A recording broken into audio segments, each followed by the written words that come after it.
ഫക്രുദ്ദീൻ, ഈ ഒരു രാജ്യം ഒരു തെരഞ്ഞെടുപ്പ്, ഇത് നരേന്ദ്രമോദി സർക്കാരിൻ്റെ ഇനിയിപ്പോൾ നടപ്പിലാക്കാൻ പോകുന്ന ഒരു പ്രശ്നം തന്നെയാണിത്.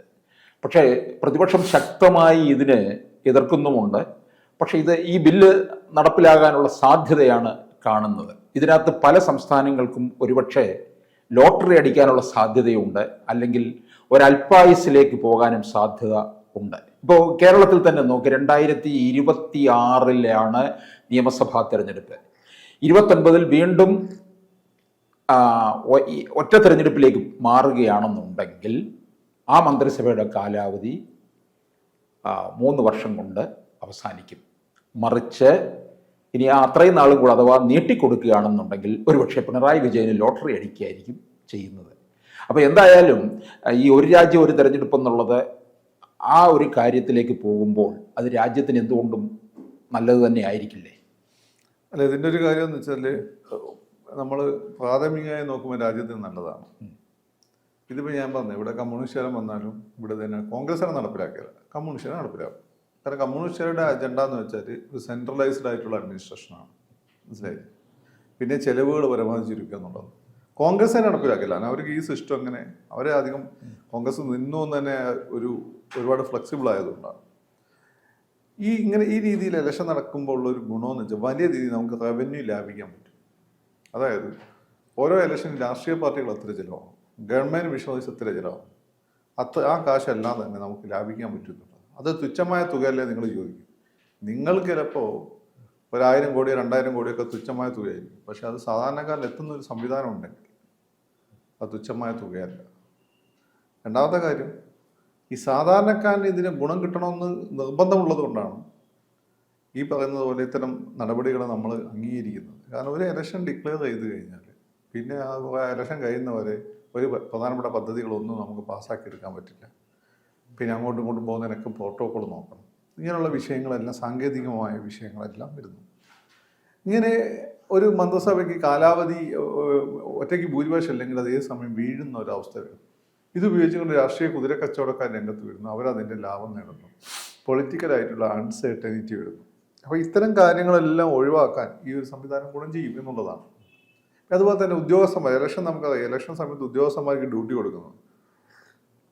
ഇങ്ങനെ കൊടുത്തു കഴിഞ്ഞാൽ ഒരു ദിവസം കൊണ്ട് കാര്യങ്ങൾ തോന്നും, അല്ലെ 2 ദിവസം കൊണ്ട് കാര്യം തോന്നും. ഇതല്ല, ഓരോ ഇലക്ഷൻ വരുമ്പോൾ ഡ്യൂട്ടി ഇപ്പോൾ അടുത്തടുത്ത് 3 ലോക്സഭ, ഈ പഞ്ചായത്ത് 3 ഡ്യൂട്ടി വരാൻ പോവുകയാണ്. അപ്പോൾ അവരുടെ മൊത്തം ഫംഗ്ഷനിങ് ഹാൻഡിക്യാപ്ഡ് ആവും. അത് കളക്ടറേറ്റ് ആ സമയത്ത് പോയാലായി ഒരു സെക്ഷനിലും ആളുണ്ടാവും, എല്ലാവരും ജീപ്പ് എടുത്ത് ഓട്ടായിരിക്കും. ഇലക്ഷൻ അതിനകത്ത് ജീപ്പ് എടുത്ത് വെറുതെ വിടുന്നതല്ല, ഒരു കാര്യങ്ങൾ ഇലക്ഷൻ കമ്മീഷൻ ഓരോ നിർദ്ദേശം കണ്ടാവും. ഇത്ര പോസ്റ്റർ ഒട്ടിച്ചിട്ടുണ്ട് നോക്കാൻ പറയും, മറ്റേ സംവിധാനങ്ങൾ, ഉദ്യോഗസ്ഥർക്കുള്ള ക്ലാസ്. അപ്പം അതെല്ലാം തന്നെ അതിൻ്റെയൊക്കെ ബുദ്ധിമുട്ട് സാധാരണക്കാരാണ്. അവൻ്റെ ഒരു ഫയൽ 3-4 മാസം നീങ്ങുന്നില്ല. പിണറായി പറഞ്ഞ പോലെ അത് അദ്ദേഹം യഥാർത്ഥത്തിൽ ഇപ്പം ആത്മാർത്ഥമായി പറഞ്ഞാണ് വളരെ നല്ല പ്രസ്താവനയാണ് അത്. കാരണം എന്ന് വെച്ചാൽ ഓരോ ഫയലും ഒരു ജീവിതമാണ്, നമ്മൾ അതിന് ഡ്യൂ റെസ്പെക്ട് കൊടുക്കണം. സാധാരണ നമ്മുടെ ഭരണ സംവിധാനത്തിലുള്ള പ്രശ്നങ്ങളുണ്ട്, അതിൻ്റെ മുമ്പ് ഈ ഇലക്ഷനെ കൂടി ഡിക്ലെയർ ചെയ്തുള്ള അവസ്ഥ എന്താണ്? അപ്പം ഇത് എന്തുകൊണ്ടും നല്ല ഒരു തീരുമാനമാണ്. ഇത് നിങ്ങൾ പിന്നെ ജനാധിപത്യത്തെ ഇതാക്കുന്നു എന്നൊക്കെ പറയുന്നതിൽ ഒരു അർത്ഥമില്ല. കാരണം ഇവിടെ വോട്ടെടുപ്പ് പൊതുവെ നടക്കുന്ന പോലെ സുതാര്യമായി നടക്കുന്ന വോട്ടെടുപ്പിലൂടെയാണ് അധികാരത്തിൽ വരുന്നത്. നിങ്ങൾ ആര് ഭരിക്കണം തിരഞ്ഞെടുക്കുന്നത്. അപ്പോൾ ജനാധിപത്യം ഹനിക്കപ്പെടുന്നില്ല. 2 ടു മച്ച് ഓഫ് ജനാധിപത്യം ആണെങ്കിൽ അത് അനാർക്കിയിലേക്ക് പോകും. ഉദാഹരണമായിട്ട് 90s ഇന്ത്യയിൽ ഈ ആന്റി ഡിഫെക്ഷൻ ലോ ഉണ്ടായിരുന്നില്ല. ഇപ്പോൾ ആർക്ക് വേണം എങ്ങോട്ട് വേണമെങ്കിലും പാർട്ടി മാറും. UP-യിലൊക്കെ ഒരു വർഷത്തിനെടുക്ക് 4-5 ലളിതാംബിക പാൽ ഒക്കെ മുഖ്യമന്ത്രി കാര്യം അറിയാലോ. അയാൾക്ക് ആ പണം 4-1 പോലും ഭൂരിപക്ഷമല്ല. പക്ഷെ ഇങ്ങനെ നിയമസഭ ചർച്ച നീട്ടിക്കൊണ്ട് ഓരോരുത്തർ ചാടിക്കാൻ പോകുന്ന സമയത്ത് ഇലക്ഷൻ നടത്തും, അങ്ങനെ മുഖ്യമന്ത്രിയെ തിരഞ്ഞെടുക്കപ്പെട്ടു. അപ്പം ആ രീതിയിൽ ഒരു അനിശ്ചിതത്വം ഉണ്ടായിരുന്നു. ആ അനിശ്ചിതത്വം ഇല്ലാതായത് ആന്റി ഡിഫെക്ഷൻ ലോ വന്നതിന് ശേഷം. അതിൻ്റെ പുറത്ത് ജനാധിപത്യം ഹനിക്കപ്പെടുകയാണ്, കൊണ്ട് ഹനിക്കപ്പെടട്ടെ. അതുപോലെ തന്നെയാണ് ഇപ്പോഴുള്ള ഈ ഒരു കാര്യം. ഈ പല സ്ഥലത്തും തൂക്കുമന്ത്രിസഭകൾ ഉണ്ടാവുന്നു. രണ്ടാമത്തെ കാര്യം എന്ന് വെച്ചാൽ ഈ പറഞ്ഞതുപോലെ ഈ ഇലക്ഷൻ സമയം നിരന്തര ഇലക്ഷനായി ഏതെങ്കിലുമൊക്കെ ഭാഗത്ത്. അപ്പോൾ നമുക്ക് ഭരണ സംവിധാനം, ഇന്ത്യ പോലുള്ള ഫെഡറൽ സെറ്റപ്പിൽ ഭരണ സംവിധാനം മുന്നോട്ട് നീങ്ങുന്ന അതിൻ്റെതായ പ്രശ്നങ്ങളുണ്ടാവും. അപ്പോൾ നമ്മൾ UP ആയിട്ട് UP-യിൽ എന്തെങ്കിലും ഒരു ഗവൺമെന്റ് പ്രൊജക്ട് ചെയ്ത് നമ്മൾ ആരെങ്കിലും പോവുകയാണ്. അപ്പോൾ ഇവിടെ ഇലക്ഷൻ ഉണ്ടാവില്ല, അവിടെ ഇലക്ഷൻ ആയിരിക്കും. അവർ 3 മാസം അവിടുത്തെ ഇലക്ഷൻ എന്നൊക്കെ പറഞ്ഞാൽ മഹാണ്. പല ഘട്ടങ്ങളായിട്ട് വലിയ സ്റ്റേറ്റ് അല്ലേ.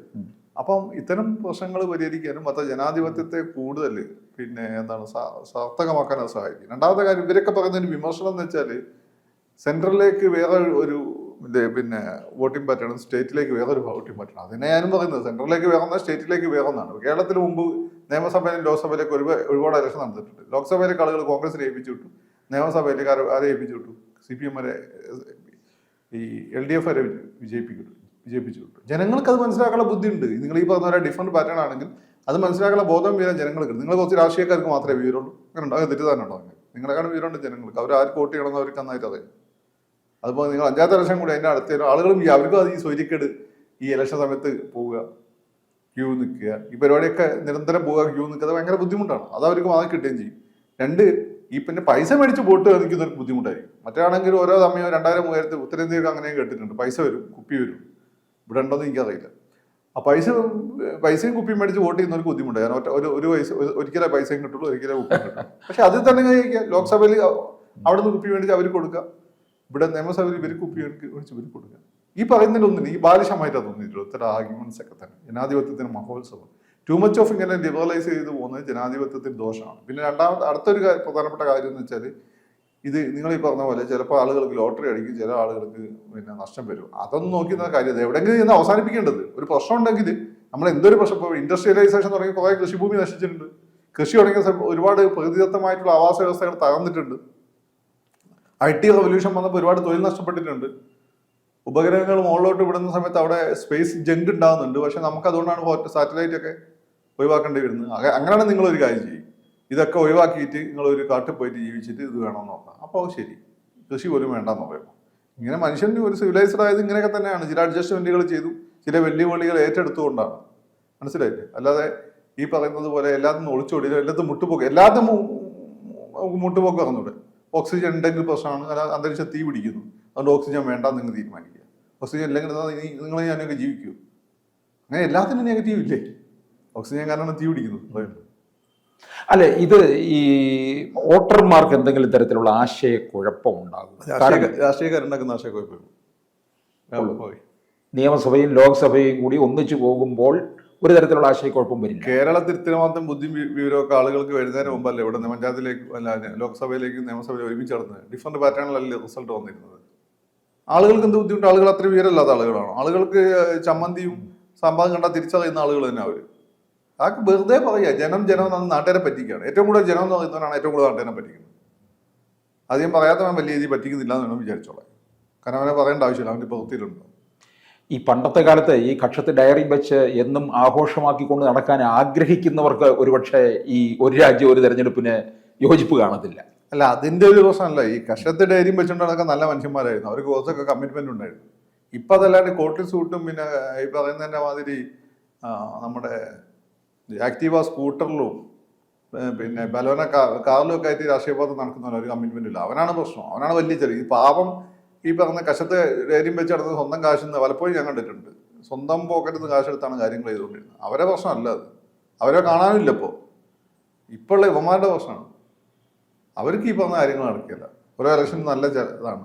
ഇവിടെ കേരളത്തിലെ രാഷ്ട്രീയ പട്ടിനെ പറ്റി പറയുന്നത് അവർക്ക് ജയിക്കാനേ താല്പര്യം, തോൽക്കാനേ താല്പര്യം. കാരണം തോറ്റ് കഴിഞ്ഞാൽ പൈസ ചിലവാക്കേണ്ട ഇഷ്ടംപോലെ ഫണ്ട് കേന്ദ്രത്തിൽ നിന്ന് വരിക, ഫണ്ടൊക്കെ വീട്ടിൽ കൊണ്ടുപോകാം. കേരളത്തിലെ രാഷ്ട്രീയ പട്ടിനെ പറ്റി പറയുന്നേക്കാം.